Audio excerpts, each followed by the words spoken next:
projects which will definitely be disapproved because it doesn't, you didn't argue it well. There really was no need for it, etc. But itutulak mo yung 5 talaga. Because you cannot really just go to your bosses and say, do you like this plan? Because you only have a 50% chance of it getting approved. But if you go and say, which one do you like? Diba? Which one do you like? The chances are pipiliin several.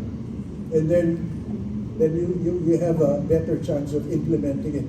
Now, but again, I'm not sure whether that approach is going to work under the present situation.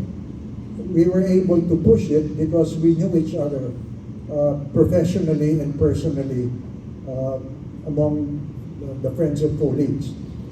So we had a network at the technical level among the national agencies, and we also organized the planners of the individual LGUs, and we supported them as an association. So parang 2 levels of operation. National, because in Metro Manila there are some 27 national government agencies that implement programs and projects. Pero national agencies sila. And sasabihin nila, national kami, we don't need your approval. Excuse me, you are doing it in our territory, we need to approve or disapprove that project. Now, we could not do it na kami lang in the Metro Manila government. So, kinaibigan namin ng NEDA, DOF, and DBM. Ang DOF determines what the foreign borrowing capacities are, okay? And where the money will be used. Okay, NEDA also does the regional budgeting, and then DBM is the release of the funds. So sabi ko dun sa tatlo, pag hindi namin gusto, pwede nyo ba kami suportahan? They do not have an infrastructure bias. They are a resource management agency. They are resource management agencies. So their concern, their interest is the efficient use of resources. Kami naman, kung saan dapat talaga ilagay yung project. So if there are projects that are being proposed, which the 4, Metro Manila, NEDA, DOF, and DBM, does not agree with, it does not get approved. That was before. I don't know now, because I don't see any major projects happening in Metro Manila anymore. Mukhang puro basura at traffic management na lang ang ginagawa. Out of the 7 functions of the metropolitan body, I think they're only doing 2. So, I don't know, I probably need some new legislation. I don't know whether that answers your question. Thank you, Sir Dinky. So, let me just quickly introduce our organization before going to the Metro SIM, because this is really the game later that I will introduce to you is the first time we'll be sharing it in public now. We've been developing this internally. So when part of the IMF, actually Sir Dinky and I, is an International Metropolitan Fellowship. So all of the things that Sir Dinky shared earlier about the challenges of metropolitan planning and discipline is actually why the IMF exists. Because there are also different dynamics in different countries. We have our different challenges here in the Philippines. So it's composed of more than 258 metropolitan planners. It was founded by Pedro Ortiz. This Metro SIM was developed based from different experiences of the different fellows, the different chapter leaders. We are 7 in all. Recently, we have an additional chapter leader from Europe, Western Europe. So we have been putting together some of the experiences and lessons of different countries. And What I'll be sharing with you later will be a snippet, and hopefully we can further develop that. It's not yet a perfect game, so please bear with. This is the first time I'll be testing it. So you'll be my guinea pig. Okay, so let me go directly to the Metro Sim. Okay, so Metro Sim, why is it Metro Sim? So we realize all of these challenges, it's difficult really, if it's in real life. Sometimes it's helpful if there's a simulation, if there's a game, so you gamify it. What I've realized sometimes, for example, who plays SimCity? Who plays, it's usually easy sa app when you develop a SimCity. So, in the Metro Sim, we hope to simulate that actual scenario. So we will designate or we will elect the 6 mayors. Yeah. So the collective intelligence is a term that we've been espousing, or we believe that in order to push something, you have to have a deeper understanding of what you want to push or what you want to implement. So the Metro game is a game for mayors. Yeah. You have the game for the generals. This is the game for mayors. Yeah. So I'd like to request, from this moment on until maybe an hour or so, put yourself in the foot of the mayor. I am sure all of you who has been here now, who have worked with mayors, I'm sure you have some way, you have experiences, so this is our opportunity to be mayors. Okay, so the Metro Sim, so it's a dynamic collaborative simulation. So that's why I hope you'll be ready to participate, and I really appreciate this. This is recorded. This is something that we hope we can develop further, and we can actually apply it. Some snippets of this, I've already tried it in actual. Not the whole, but I've seen some benefits of it personally. So I'd like to pilot test this and make it applicable. So the experience of the power of collective intelligence. So all of you will be mayors. Maybe not all of you, but some of you will be mayors. But you will also have constituents. Yeah. So you can later. We'll have that game. So earlier, we were talking with Sir Yumi. What if the technical aspect should come first, and then we present it to the mayors? My idea is, why not combine it for now? So we are all technical people here. What if we have the executive power to implement our plans technically? Right? So we have that opportunity right now. We are in the foot of the mayor, but this time your challenge is how to convince your fellow mayors to come together in a metropolitan context. Okay. So just very brief, we will be using, originally I was thinking Central Luzon. No, I'm thinking of using that, but we can actually, it can be generic. I don't need to later on use Central Luzon, but so we will have different mayors and using the chessboard approach. So I shared this yesterday because in the Philippines, I know Sir Dicky was presenting earlier, and based on my experience also, all mayors want to be the king.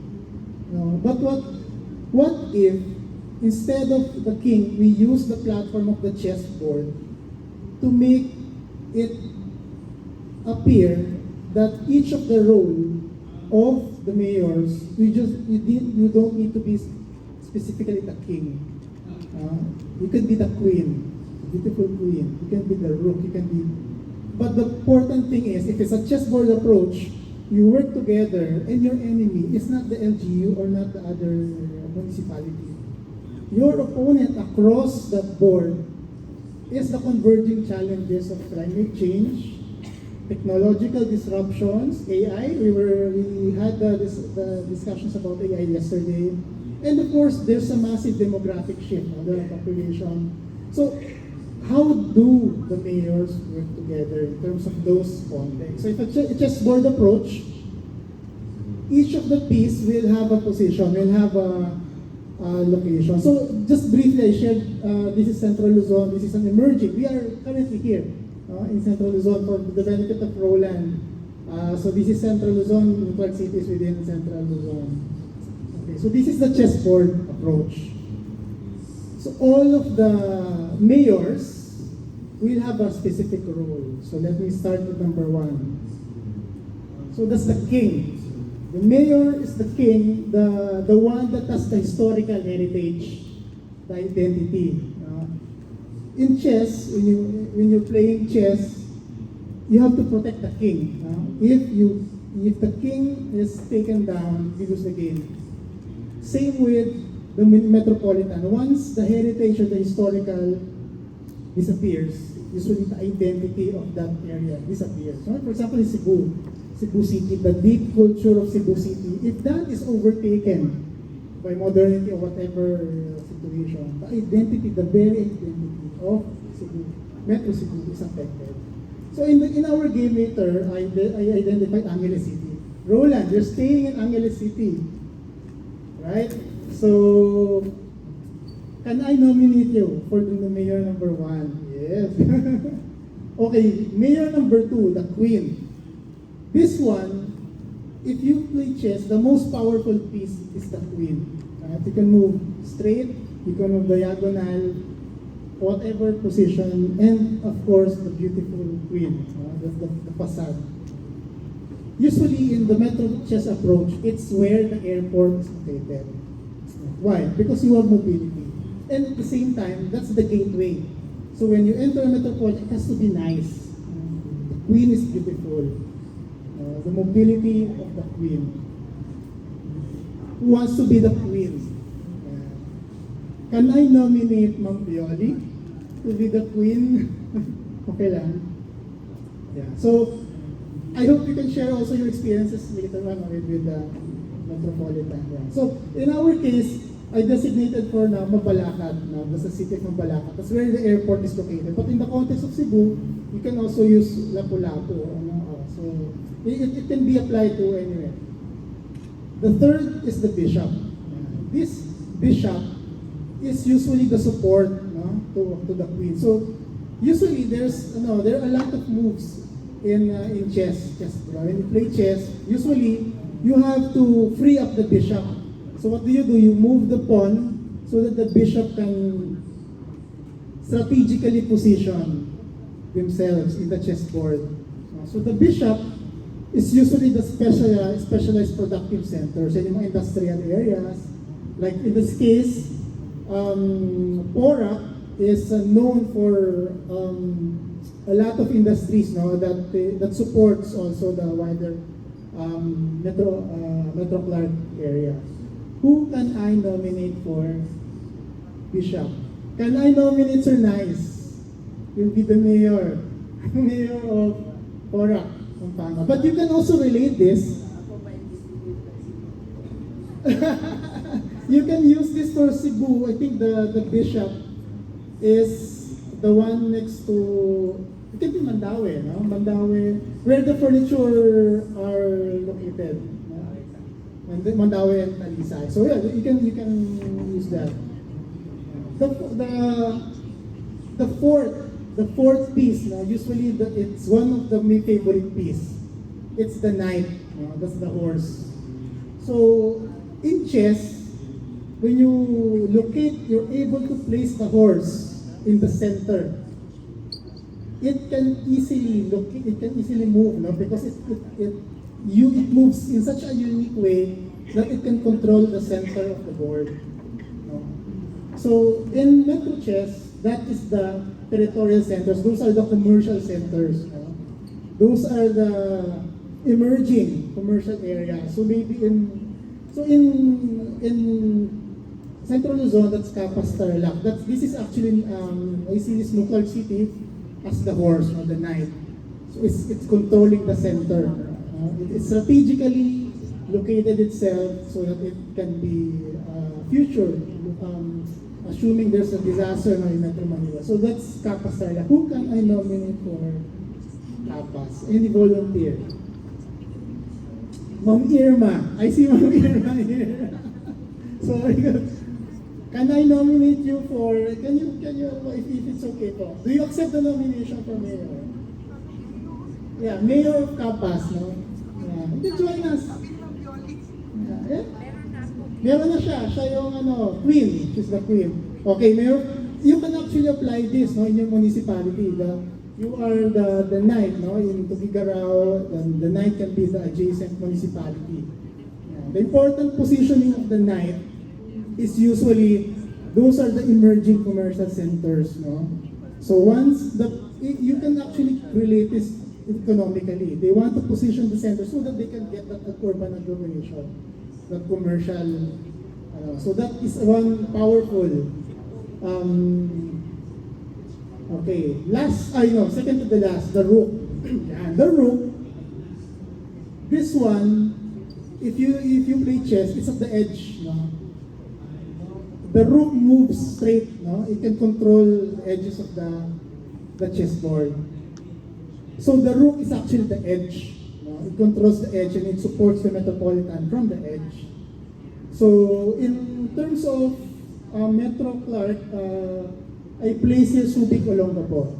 Yeah, because the connectivity to the international air, to the port, is a good opportunity for that places it at the edge of the chessboard of Metro Clark. But in Cebu, I think the edge of like for example Danao maybe, the edge of Danao, yeah, that's Danao. So it controls the edge, so that it ensures that the rest of the municipalities now immediate to Danao will also benefit from the metropolitan development. Yeah. So who can I nominate for Mayor 5? Yeah, Mayor of Olongapo. Any volunteers? Any? Oh, Marvin! You'll be mayor number 5. You'll be the mayor of... You're from Tuguegarao. Yeah, so you can apply this, no? You can embody, the edge of Metro Tuguegarao. No, yun. That can be the context. Yeah. And last but not the least, we usually see, it's just a pawn, no? But in chess, once a pawn is able to reach the edge of the chessboard, it becomes a queen. Right? That's how powerful the pawn is. No? And in reality, you can actually realize that because sometimes a municipality, for all we know, becomes the location for an airport. No? I think Santa Barbara in Iloilo, no? That's an example. Suddenly from a pawn, it became the queen.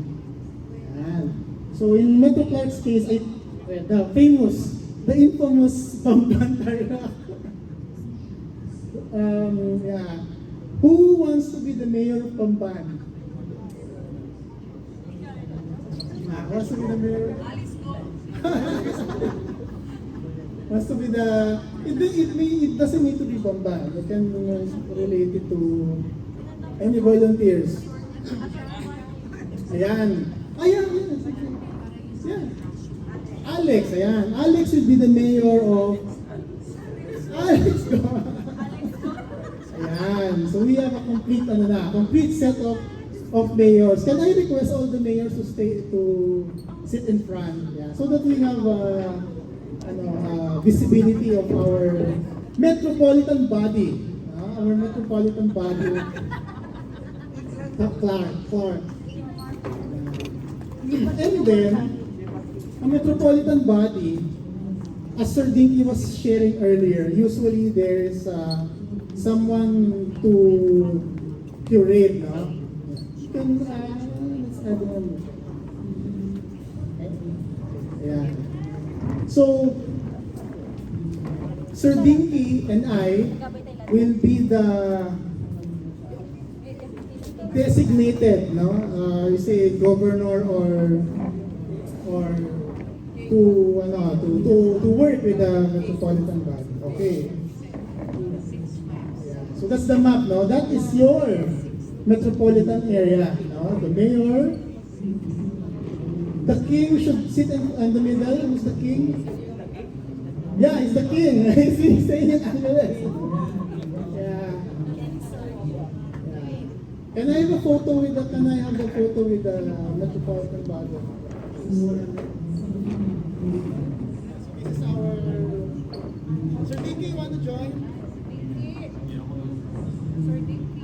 Sir Dinky, you want to join us? Sir Dinky, you want to join us? Or maybe before we start the game, can I invite everyone to have a photo? Yeah, let's have a group photo first. With our mayors, our metropolitan body. This is our simulated metropolitan body of an undisclosed metropolitan area.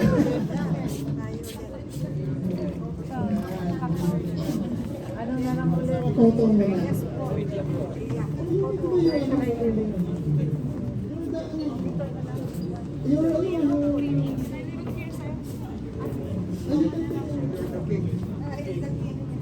You can work siguro sa host okay, so you can okay, let's have a quick photo then let's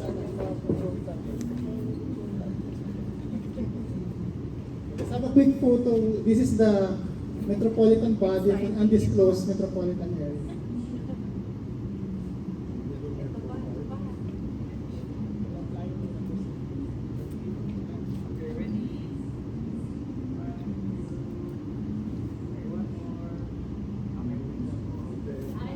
Ready? 1, 2, 3. Wala pa. Ready? Next session.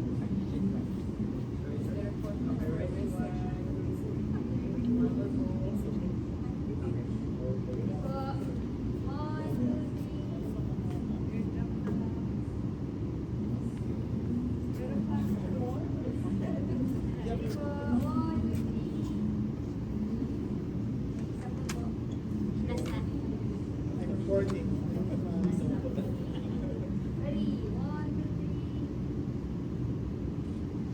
Okay, thank you. I hope I get a copy of the one copy. Thank you. Okay, so let's start.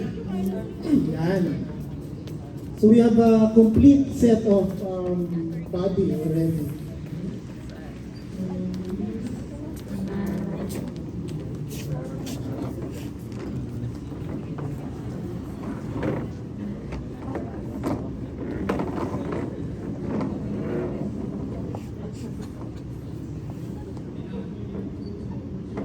Okay, so let's start.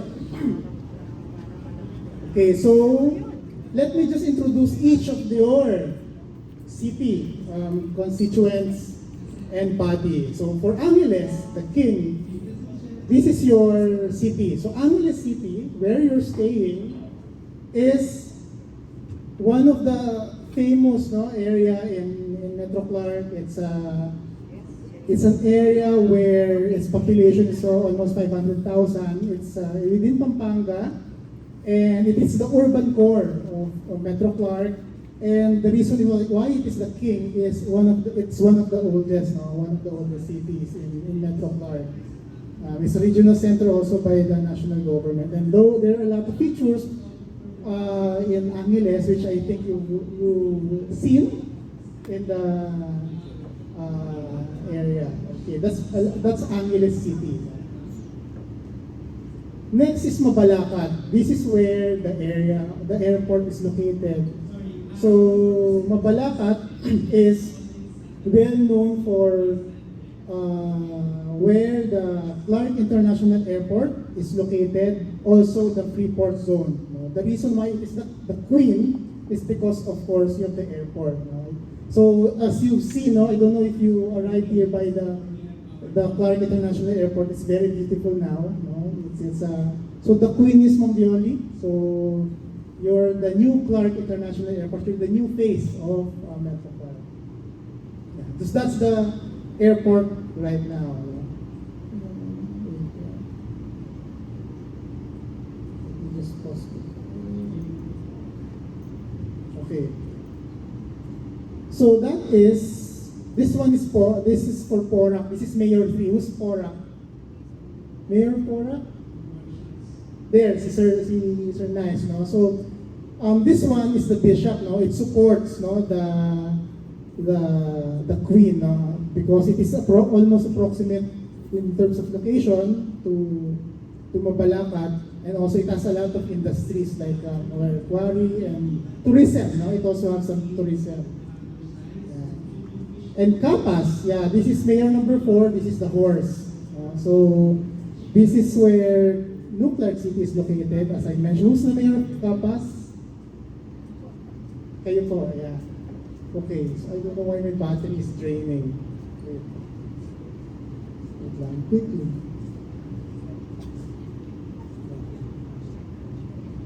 Okay. That's Capas, no? That's the... And mayor number 5, Subic Zambales, who is the rook. Yeah, kayo po, yan. So you will be handling one of the most relevant ports, no, in Subic, no? That's the Subic Zambales. That's the airport. That's Subic, no? Subic International Airport. Then you have the port. So it's rook because it's at the edge. No? But also, of course, it's in a way it's also the queen of Metro Subic. No? But that's another. So the advantage really of metropolitan area, it can overlap depending on the connectivity. And then last but not the least, of course, the infamous Mayor of Bambal, Alex Go. Yeah, so you are the mayor of supposedly a pawn, no? But for all we know, there may be an infrastructure that may turn it or convert it into a horse or a queen. So right now, Bamban is a residential area. So usually that's the pawn. It's a residential area of the metropolitan area. Okay. Yeah. Okay, so let me just give an example, no, of an actual meeting of a metropolitan body. So this happened during pandemic. No? This was the meeting of the Metro Clark Advisory Council when they were trying to determine the quarantine areas, how to manage it. So there you have the different mayors of Mayor of Mabalacat was there, and other mayors, it's Angeles City, the Bamban mayor was also there. No? So it's an actual scenario where we'd like to simulate. So imagine that type of meeting we will do later. Yeah, just to give a visual. And on the left side of the PowerPoint, you can see one of the analogies of the metropolitan is like a submarine. No? In relation to the pandemic, during the pandemic, you had to control which areas need to be quarantined because of the spread of the pandemic. So they had to strategize at the metro level. You cannot do that at the city level. So each of the mayors had to decide how to strategize the control of the quarantine. So hope that's clear. So that's a simulation. Okay, I think we can start with an actual scenario then. Okay, so I will give the 3 scenarios, of that the metropolitan body will need to address and discuss upon. So let me start with a very simple situation, simple actual scenario. Let's start with the eruption of Mount Pinatubo.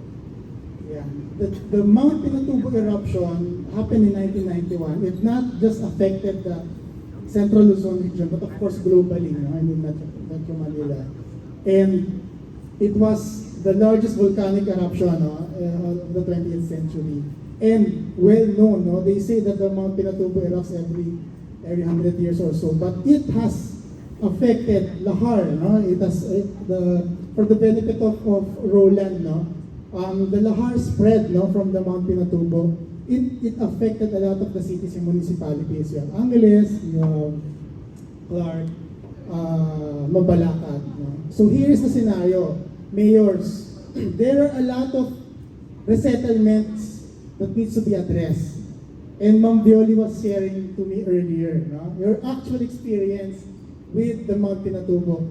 So Ma'am Violi, maybe if you can share to us your actual experience, you were sharing to me earlier regarding the relocation, the complexities of it.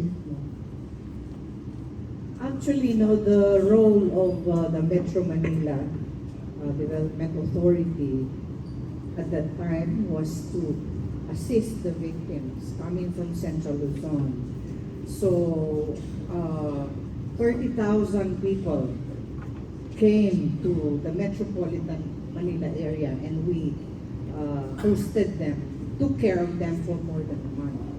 So it's not relocation after the Pinatubo eruption where you put the old residents in new areas that are not safe.